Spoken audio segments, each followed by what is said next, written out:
Story 1. The Horror in Pine Hollow. I never believed in the supernatural, but this story changed my life in ways I still struggle to understand. I was a forest ranger, a job I loved because it kept me away from the noise and chaos of the city. Nature had always been my escape, my sanctuary. Until that spring, a couple of hikers had gone missing near an area called Pine Hollow. It wasn't a popular spot. Most people didn't even know it existed, but locals whispered about it. Strange lights, eerie sounds, things moving in the woods that shouldn't be there. I dismissed it as superstition. The forest is full of noises, and people love a good ghost story. When the hikers didn't return, the sheriff's department asked for our help. I teamed up with two other rangers, Jonah Bry and Eliza Malone. Jonah was ex-military, a no-nonsense guy with a quiet intensity. Eliza was sharp-witted, always ready to crack a joke, but she had an uncanny ability to sense when something was off. We packed our gear and set out early in the morning. The trail was barely visible, overgrown with weeds and roots. We walked for hours, calling out the names of the missing hikers, Lisa and Mark Hanley. No response. Around midday, we found their campsite. It was a mess. The tent was partially collapsed, their belongings scattered like they had left in a hurry, or worse, had been dragged away. No footprints, no blood, just wrongness. A camera lay half buried in the dirt. I picked it up, brushed the dust off, and pressed the button. A Polaroid slid out. My breath caught in my throat. The picture was blurry, but in the background, just beyond the tree line, there was a figure, tall, gaunt, with elongated limbs. It was watching. Jonah, crouched near a disturbed patch of dirt, called me over. "Looks like a struggle. Drag marks." His voice was tense, his eyes scanning the trees. Eliza found tracks leading deeper into the forest. She knelt, touching the impressions in the soft earth. "These don't look human," she muttered. The tracks were long, as if someone or something had been walking on the balls of its feet, but they were too large. My first thought was a bear, but bears don't walk like that, and they don't watch from the shadows. We followed the tracks. The deeper we went, the darker it became. The canopy above swallowed the sunlight, and the temperature dropped in a way that didn't make sense. It was late spring. It shouldn't have been that cold. Eliza joked, "This is prime horror movie territory." No one laughed.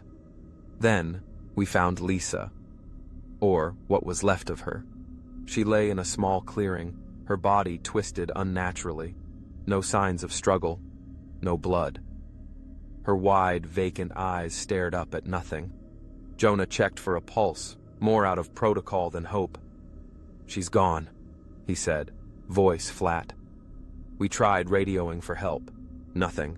No signal. We were too deep in Pine Hollow, too far from the nearest tower. Jonah wanted to head back. Eliza and I refused. We couldn't leave Mark out there alone. After a tense argument, Jonah relented, but I could see the worry in his face. We pressed on. As night fell, we made camp, taking turns keeping watch. It was my shift when I heard it. A low, guttural sound, somewhere between a growl and a whisper. It came from the darkness beyond the firelight. My skin went cold. I nudged Jonah awake and we listened. The sound came again, closer. We woke Eliza. All three of us sat in tense silence, scanning the tree line. Then, something crashed through the underbrush. Jonah's flashlight cut through the dark, and that's when we saw it. It stood just at the edge of the light, too tall, too thin. Its skin was a sickly pale, almost translucent, and its eyes were huge, black voids, emotionless, hungry. Then it moved. It was fast, too fast. One moment it was there, the next it was gone, vanishing into the trees. "What the hell was that?" Eliza whispered, voice shaking. "I don't know," Jonah muttered. "But we need to move, Now. We didn't argue. We packed up in record time and started back. Every step felt like we were being watched. Every rustle of leaves, every snap of a twig made my pulse hammer. Then, we saw the cabin. It was old, barely standing, but it was shelter. We barricaded the door and sat in a tight circle, flashlights illuminating our pale, frightened faces. None of us could sleep. We just listened.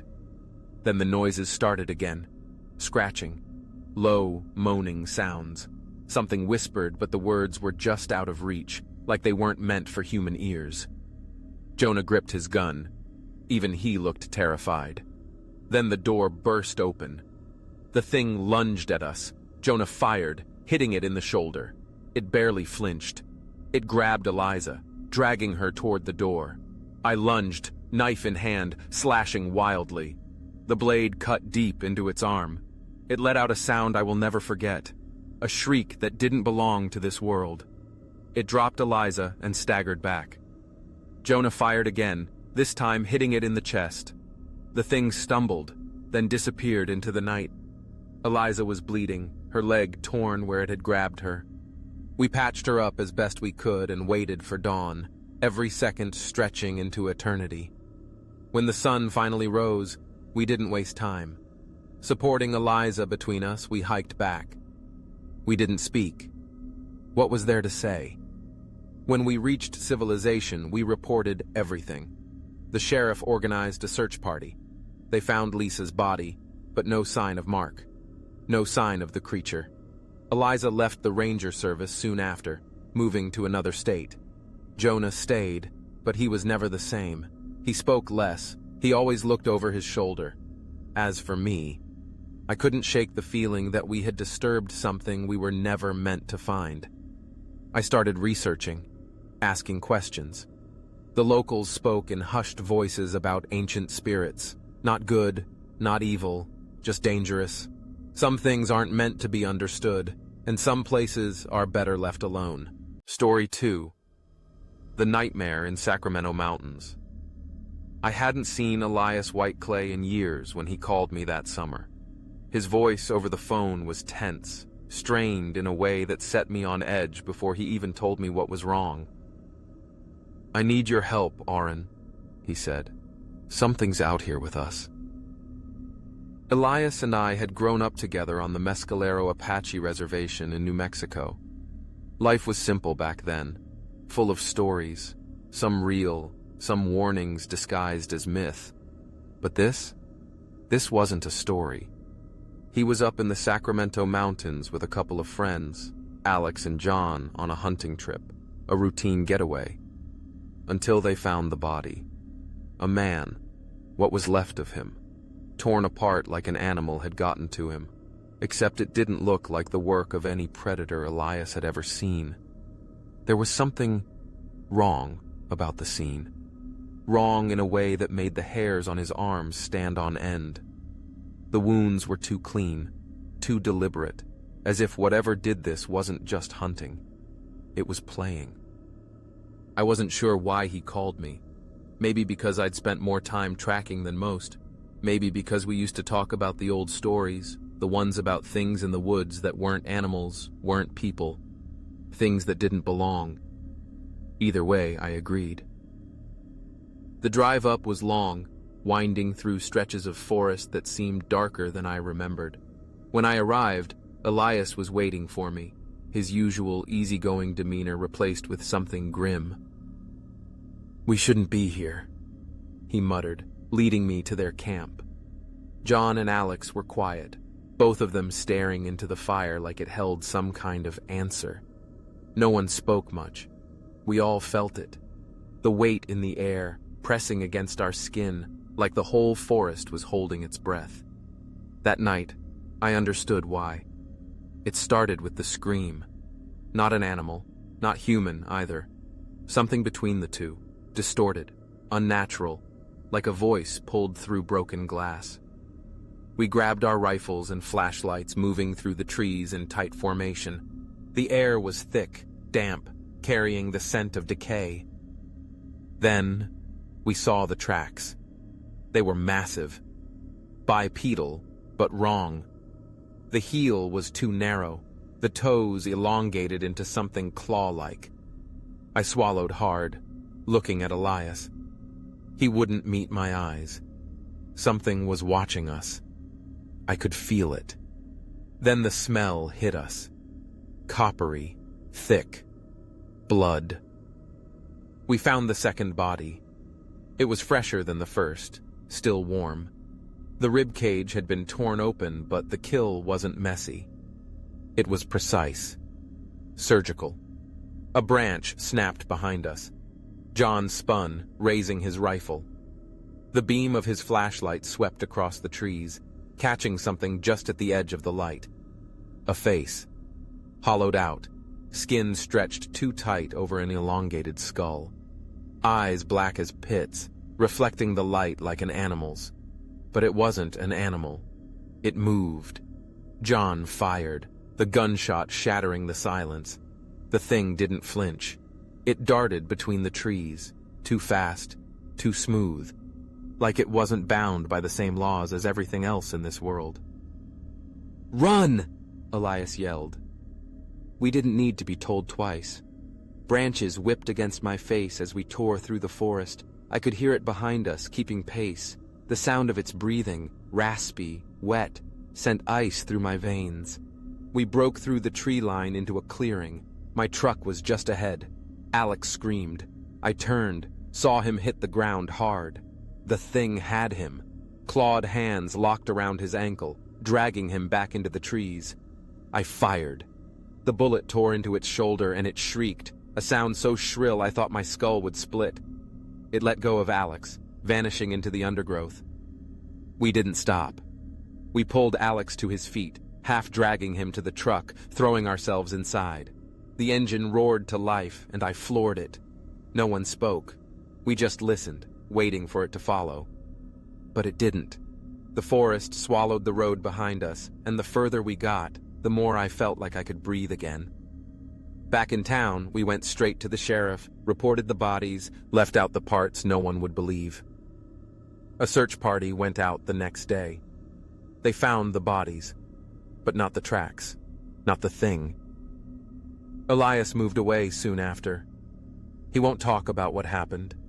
Neither will John or Alex. As for me, I don't go into those mountains anymore. Not alone, not after dark, because I know it's still out there, and it's waiting. Story 3. The Curse of the Petrified Forest. I've spent my whole life in the desert. I know its sounds, its smells, the way the heat settles over the land like a second skin. But nothing could have prepared me for what I saw that night in the petrified forest. It was 1987, and I was working as a park ranger at the Petrified Forest National Park in Arizona. The job wasn't glamorous, but I loved it. The desert had a quiet kind of beauty, the kind that settled deep into your bones. I was on patrol late one evening. The sky streaked in deep reds and purples as the sun dipped below the horizon. The park was empty. No tourists, no hikers.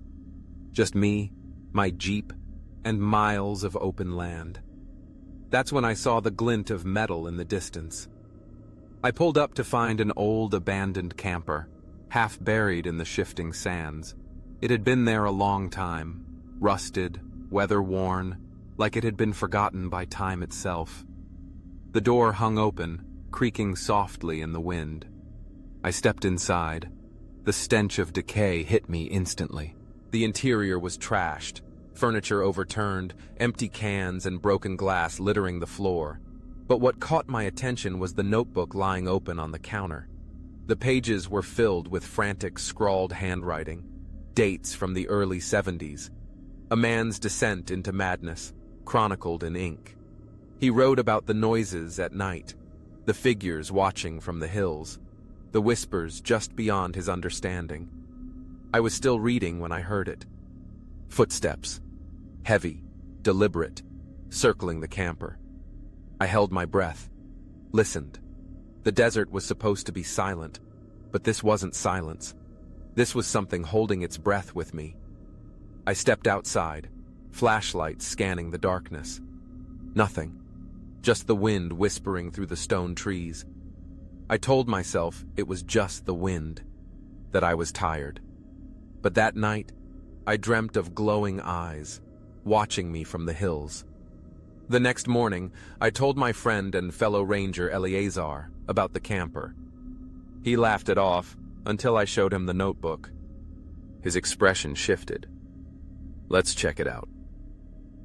We drove back at midday, the sun high overhead, heat radiating off the rocks. But as we approached, something was different. Tracks, large, deep, leading away from the camper and into the hills. I looked at Eleazar. He was no longer smiling. Let's follow them. We grabbed our rifles from the jeep and set off. The air felt heavy, the way it does before a monsoon. The further we walked, the quieter the desert became. Then we found the cave. It was hidden behind a cluster of boulders, barely more than a shadow in the rock. The tracks led straight inside. I hesitated. Every instinct screamed at me to turn back. But Eleazar was already moving. Come on. The air inside was cool, damp, thick with the scent of something rotting. The walls were covered in strange carvings, symbols I didn't recognize, etched deep into the stone. Then we saw the altar, a crude slab of rock surrounded by bones, human bones. Eleazar swore, raising his rifle. That's when we heard the growl. It came from the darkness beyond the altar, low, rumbling. Not an animal, not human, something in between. Then it stepped into the light. It was tall, too tall, with elongated limbs and grayish, leathery skin stretched tight over its bones. Its eyes burned with a faint, unnatural glow. It moved fast, too fast. Eleazar fired, the shot echoing through the cave. The creature dodged effortlessly, then lunged. A clawed hand struck Eleazar, sending him crashing into the wall. I didn't think. I just ran. I tore through the tunnel, my pulse hammering in my ears. I could hear it behind me, its footsteps, the scrape of its claws against the stone. I burst into the daylight, scrambling for the jeep, hands shaking as I fumbled with the keys. The engine roared to life and I sped off, sand kicking up behind me. I didn't stop, didn't look back. I called for backup the moment I reached the ranger station. They sent a team out within the hour. But when they got there, the cave was empty. No bones, no altar, no Eleazar. He was never found. The official report said he got lost, that the desert took him, the way it takes so many. But I know better. I quit my job soon after, moved away, tried to start fresh. But some nights, when I close my eyes, I see those glowing eyes staring back at me. I don't know what it was or where it came from, but I know it's still out there. Story 4. The Shadow in the Montana Woods. I grew up in Montana, surrounded by endless forests and rolling plains. Hunting and fishing weren't just hobbies, they were a way of life. My grandfather taught me how to track, how to move silently through the woods, how to listen. I thought I knew these forests better than anyone. I was wrong. That summer, my cousin Jack and I planned a weekend trip to our family's old cabin, deep in the woods. It was run down, hadn't been used in years, but it was ours. We packed light, some food, fishing gear, and a couple of old rifles, just in case. We weren't expecting trouble. The first night was peaceful. We fished in the stream, cooked our catch over an open fire, swapped stories under the stars. The smell of pine and smoke filled the air, and for a while, it felt like old times. Then, the second night came. It started with the footsteps.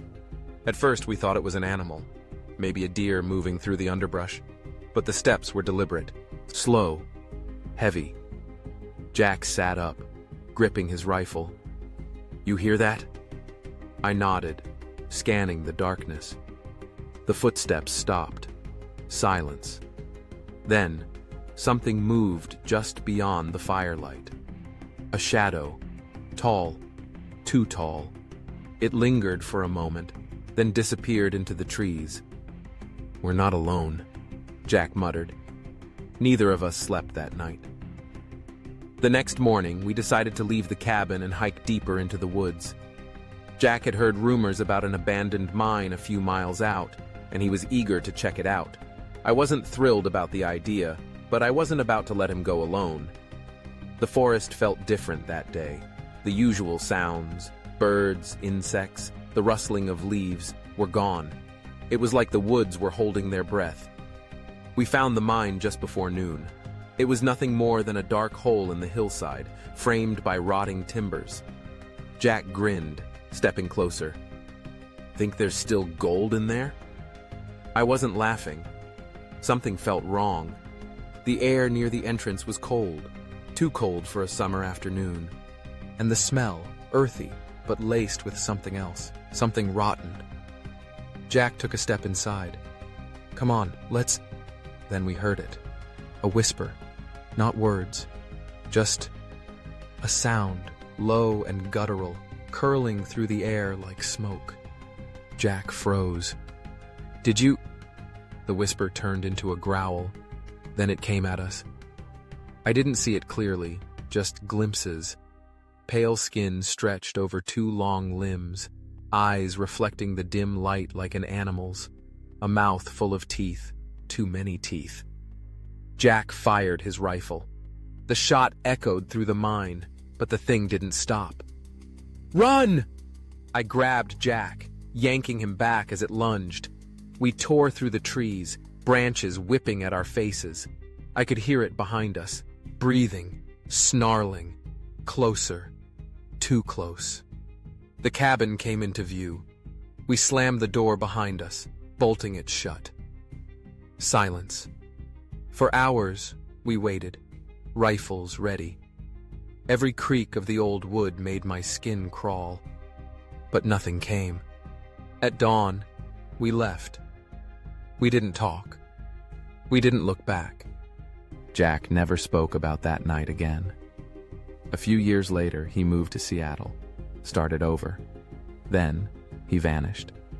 He'd gone on a camping trip with friends. They found his camp, his gear, but not Jack. His wife called me, crying, "Elijah, I think something took him." I flew to Seattle the next day, joined the search, hiked those woods for days. We never found him. The police ruled it an accident, but I knew better. I still dream about that night, about the thing in the mine, about Jack's final scream echoing through the trees. Some things aren't meant to be found. Some places aren't meant to be explored. Story 5. The Haunting of Wyoming Basin. I never believed in curses. Not until the night my cousin Gerald disappeared. We grew up in the same small Wyoming town, where life revolved around ranching, hunting, and keeping your head down when people whispered about the old stories. Gerald was the reckless one, always pushing boundaries, always getting himself into trouble. So when he called me one evening, his voice edged with something I couldn't quite place. I figured he was just messing around. "Lou, you need to come out here. I found something." "What kind of something?" I asked, already regretting picking up the phone. A long pause. Then, "I don't know how to explain it. You have to see it." I should have said no. I should have told him to leave whatever it was, alone. But Gerald wasn't the type to let things go, and I knew he'd go back out there alone if I didn't come.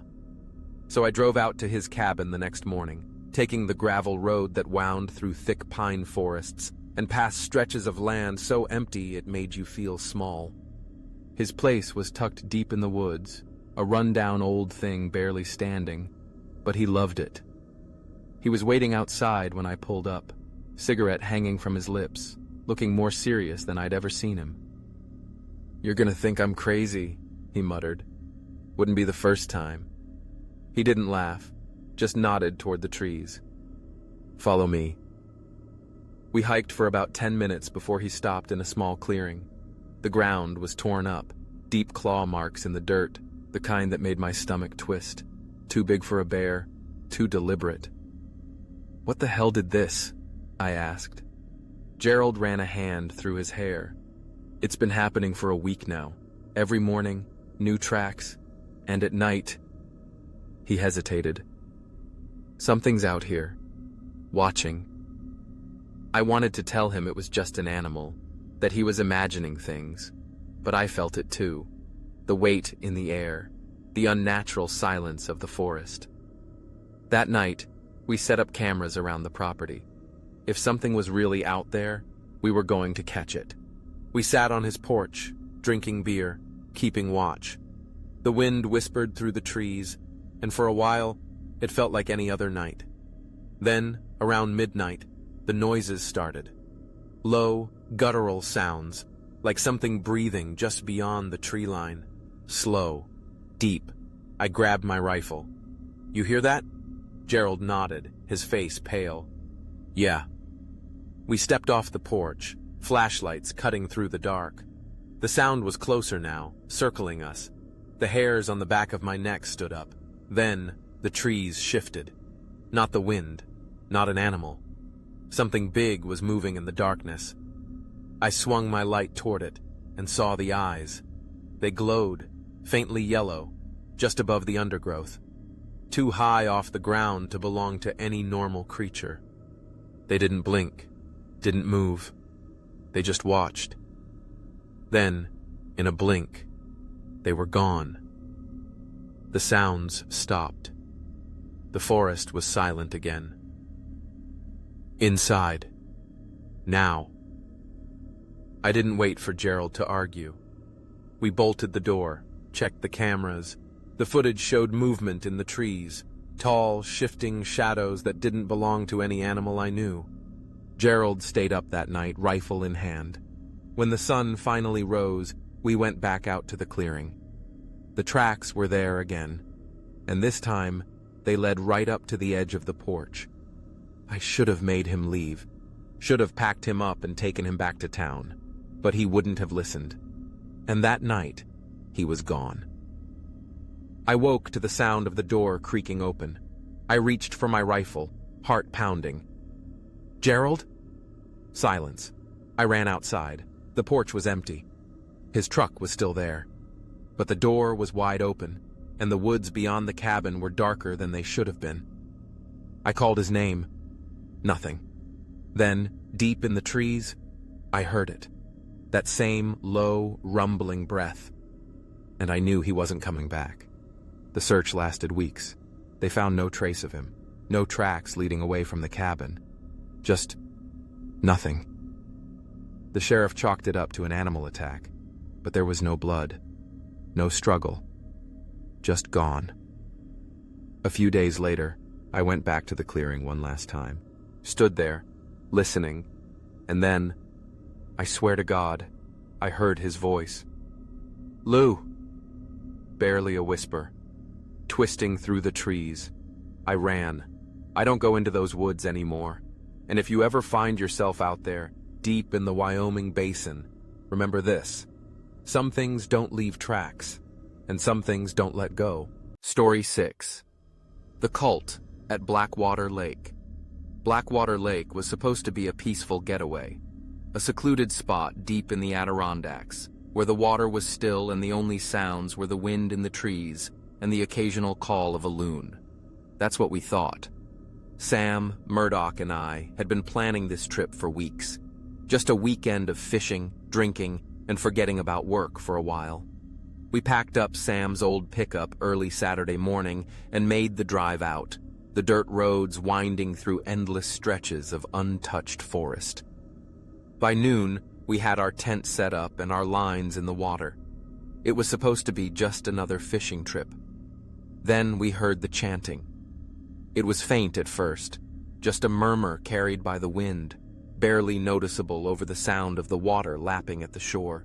But as the sun dipped lower, the voices grew louder, rhythmic, low, words we couldn't understand. We exchanged uneasy glances. There wasn't supposed to be anyone else out here. Blackwater Lake was miles from the nearest town, and the only road in was the one we'd driven down. "Maybe just some campers messing around," Murdoch said, though he didn't sound convinced. We tried to ignore it, sitting around the fire, passing a bottle of whiskey between us. But the chanting didn't stop. It got louder, closer. By midnight, we couldn't pretend it was nothing. "I don't like this," Sam muttered, standing up. "Let's check it out." I didn't want to. Every instinct was screaming at me to stay put. But we couldn't just sit there while God knows who was out in the woods doing God knows what. We grabbed our flashlights and started toward the sound, moving carefully through the dense trees. The chanting was clearer now, deep, guttural voices rising and falling in an unnatural rhythm. My skin prickled. It felt wrong, like the air itself was vibrating with something we weren't supposed to hear. Then we saw them. Figures in dark robes, standing in a perfect circle near the water's edge. They were swaying, their voices rolling like a wave, inhumanly synchronized. And in the center of the circle, a man, bound, gagged, on his knees. He was struggling, eyes wide with terror, but the robed figures ignored him. One of them stepped forward, raising a curved blade that glinted in the moonlight. Sam didn't hesitate. "Hey!" he bellowed. The chanting stopped instantly. The figures turned toward us in unison. Not startled, not afraid, just watching. A long silence stretched between us. The man on the ground was trying to scream through the gag, eyes darting between us and the figures. Then they moved. Not ran, not walked. Moved. 1 second they were standing by the lake. The next they were surging toward us, their robes flowing like liquid shadows. Murdoch fired his revolver. The sound shattered the night. One of the figures staggered but didn't fall. The others didn't slow. "Run!" Sam shouted. We turned and bolted through the woods. I could hear them behind us. No footsteps, just movement, like the wind itself was chasing us. The truck was still a quarter-mile away. We pushed harder, lungs burning. A branch snagged my jacket, nearly yanking me off my feet. Murdoch was cursing between gasps, his flashlight swinging wildly. Then Sam tripped. He hit the ground hard. I skidded to a stop, reaching for him. Something grabbed his leg. A pale hand, skeletal fingers digging into his ankle. I kicked at it, stomped down hard. The grip loosened just enough for Sam to yank free. We didn't look back, didn't stop until we were in the truck, slamming the doors, peeling out so fast the tires kicked up a spray of dirt and gravel. We didn't speak, just drove. Fast. The forest swallowed the road behind us, but I still felt like we were being watched. Back in town, we went straight to the sheriff's office, told them everything. They didn't believe us. "Drunk city boys getting spooked in the woods," one of the deputies muttered. We insisted, told them about the man tied up, about the chanting, about the way those figures moved. They agreed to check it out, sent a couple of officers up the next morning. They found the campsite, but nothing else. No tracks, no blood, no signs that anyone had been there at all. The official report called it a prank. Said we probably saw some teenagers playing around, scared ourselves, and ran. But I know what we saw. And I know there was a man at that lake who never made it out. We never went back to Blackwater Lake. Sam moved out of state not long after. Murdoch and I drifted apart. None of us talked about that night again.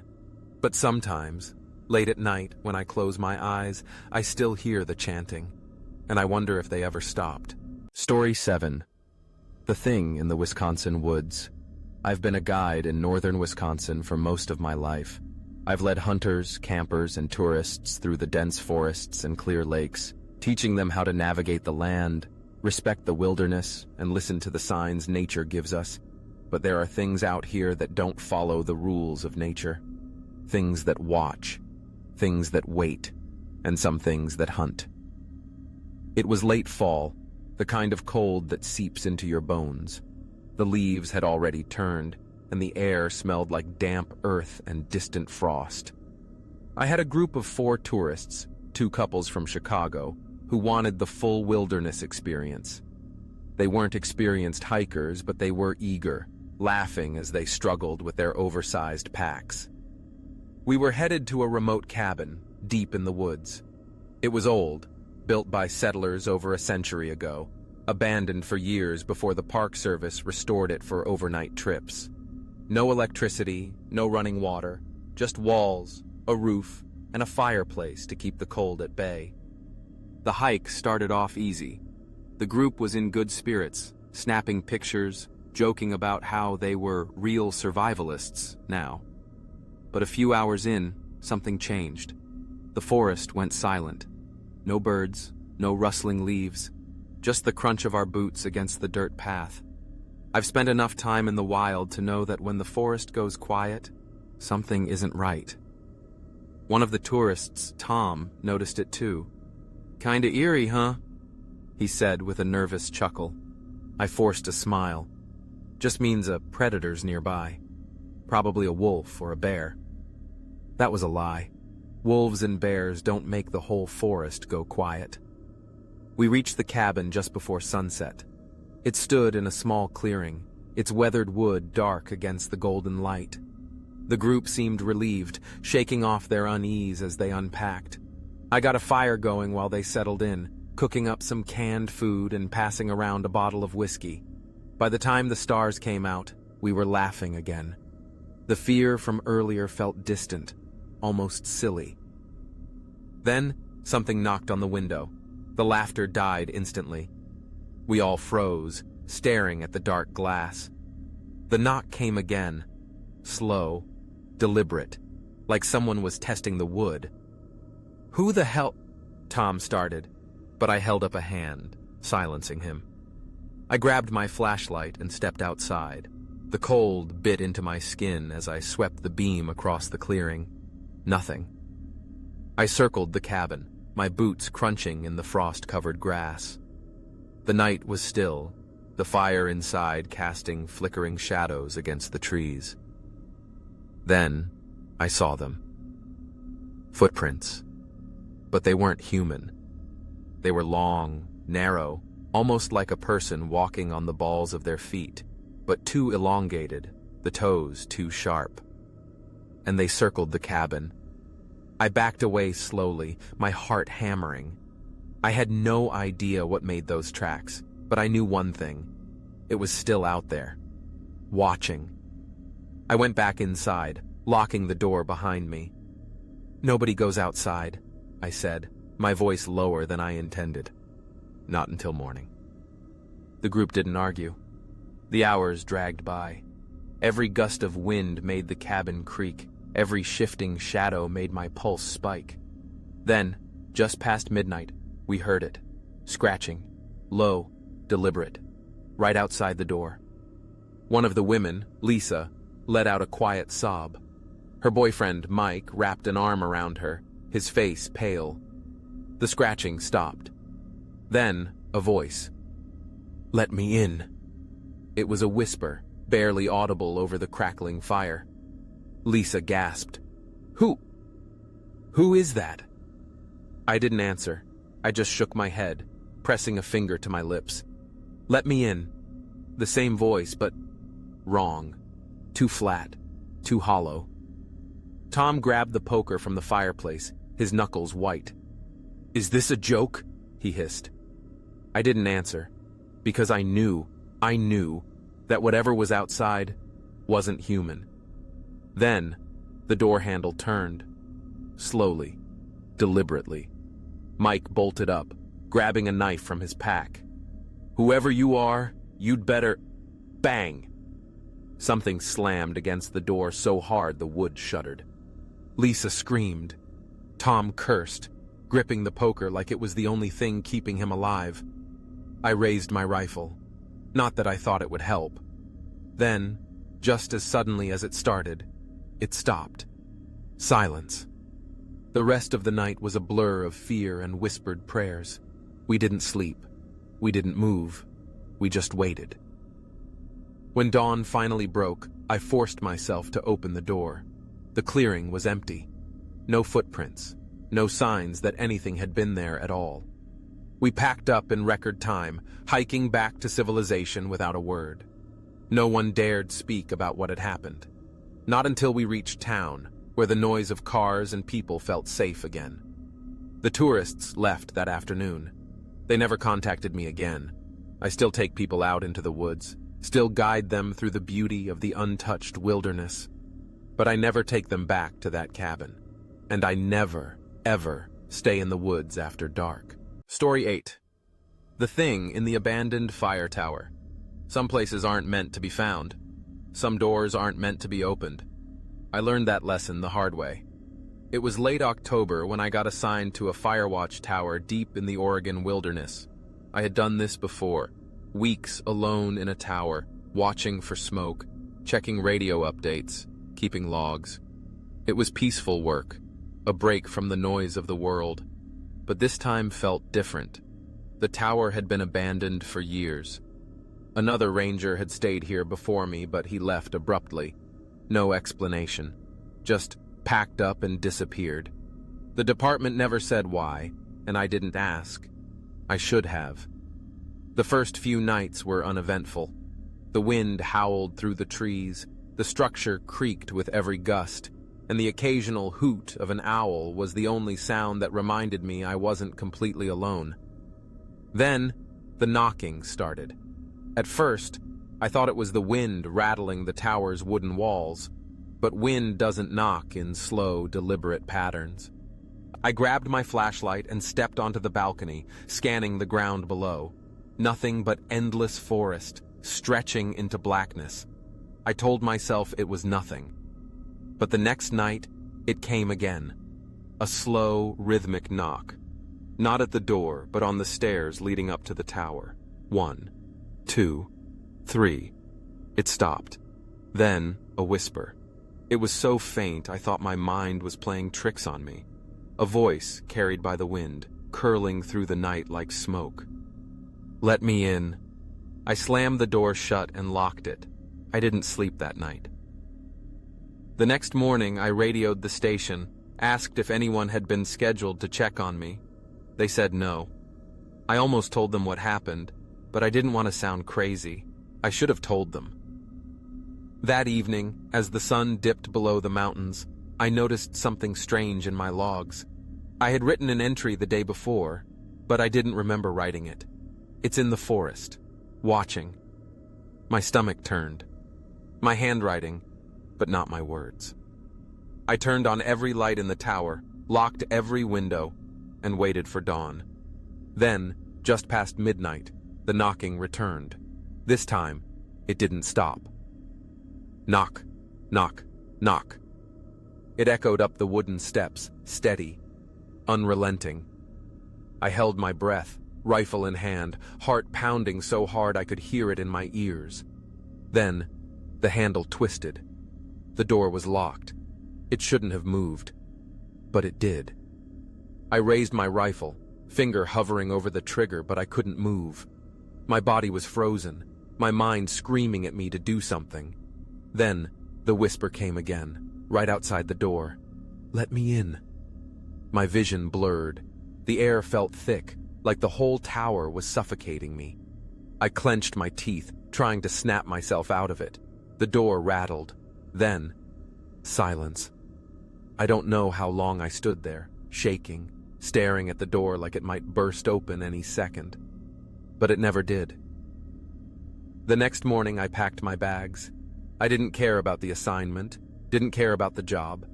I radioed in my resignation and started down the stairs. Then, halfway down, I saw them. Footprints. Starting at the bottom step, leading up to my door. But there were no footprints leading away. I never looked back. The fire tower is still there, empty, rotting. No one has stayed in it since, and no one ever should.